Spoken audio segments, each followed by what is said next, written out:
টাঙ্গাইলে সাপের কামড়ে 2 গৃহবধূর মৃত্যু।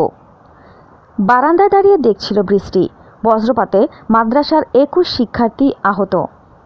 শুনছিলেন সংবাদ শিরোনাম, এবারে শুনবেন বিস্তারিত। টাঙ্গাইলের মির্জাপুরে 2 দিনে সাপের কামড়ে 2 গৃহবধূর মৃত্যু হয়েছে।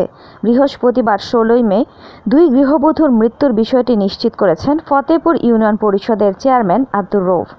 মঙ্গলবার ও বুধবার উপজেলার ফতেপুর ইউনিয়নের ফতেপুর ও থলপাড়া গ্রামে এই মৃত্যুর ঘটনা ঘটে।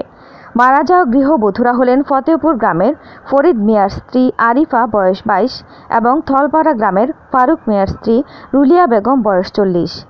জানা গেছে, বুধবার রাতে রুলিয়া বেগম সোফায় বসে ভাত খাচ্ছিলেন। এ সময় একটি বিষধর সাপ তার পায়ে কামড় দেয়। স্থানীয় এক ওঝা ঝাড়ফুঁক দিলেও তিনি অচেতন হয়ে পড়েন। পরে কুমুদিনী হাসপাতালে নেয়ার পথে তার মৃত্যু হয়। মঙ্গলবার বিকেলে আরিফা বাড়ির কাঁঠাল গাছের নিচে বসে তার বাচ্চাকে ডিম খাওয়াচ্ছিলেন। এ সময় একটি বিষধর সাপ তার পায়ে কামড় দেয়।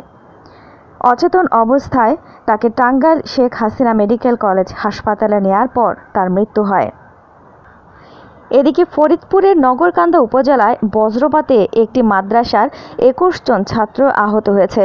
এর মধ্যে শিক্ষার্থী হোসাইন, সামিউল, মুজাহিদ, রেজাউল, অলিউল্লাহ, মুস্তাকিম, সাজিম, মারুফ, আব্দুর রহমান, রিয়াদ ও বাইজিদকে হাসপাতালে ভর্তি করা হয়েছে। সোমবার 6 মে সন্ধ্যায় উপজেলা সদরে অবস্থিত মদিনাতুল উলুম মাদ্রাসায় এই ঘটনা ঘটে। জানা গেছে, সোমবার সন্ধ্যায় বৃষ্টি চলাকালীন শিক্ষার্থীরা মাদ্রাসার ভবনের বারান্দায় দাঁড়িয়ে বৃষ্টি দেখছিল। হঠাৎ মাদ্রাসার সামনে বিকট শব্দে বজ্রাঘাত হলে ভয় আর আতঙ্কে আহত হয় তারা।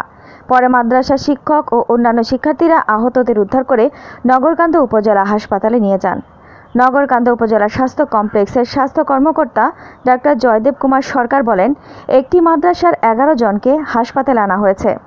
মাদ্রাসার মুহতামিম মাওলানা মোহাম্মদ কেরামত আলী বলেন, আহতদের মধ্যে 10 জনকে প্রাথমিক চিকিৎসা শেষে ছেড়ে দেওয়া হয়, বাকি 11 জনকে হাসপাতালে ভর্তি করা হয়েছে। এরকম আরও অনেক ভিডিও পেতে নিউজ এক্সপোজার টিভির সাথেই থাকুন। চ্যানেলটি সাবস্ক্রাইব করুন এবং সাথে বেল আইকনটি বাজিয়ে দিন।